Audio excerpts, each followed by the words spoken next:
เนาะมีความรู้สึกภาคภูมิใจเนาะที่ได้มีโอกาสเข้าร่วมกองประชุมสรุปเรื่องงานสื่อมวลชนทั่วประเทศครั้งที่1ซึ่งกองประชุมดังกล่าวนี้มันเป็นกองประชุมที่สำคัญสำหรับเรื่องงานสื่อมวลชนเนาะซึ่งนักสื่อมวลชนนักข่าวนักเขียนทั่วประเทศได้มาตะรวมกันอยู่ที่นี้และได้มีการแลกเปลี่ยนความคิดความเห็นเนาะและก็ทางคันเทิงเนาะก็ได้ชี้นำเนาะลงไปโดยเฉพาะเป็นเวียกงานทางด้านสื่อสิ่งพิมพ์เนาะเวียกงานทางด้านอิเล็กทรอนิกส์หรือว่าเวียกงานสื่อออนไลน์สำหรับเวียกงาน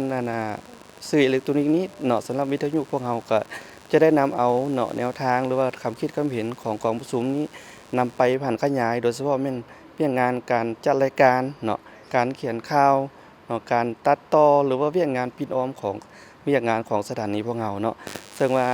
อันนี้ก็เป็นบทเรียนที่ยิ่งใหญ่สำหรับพวกเราที่จะนำเอาไปพันขยายให้จัดตั้งปฏิบัติให้ปรากฏผลเป็นจริงเนาะขอขอบใจ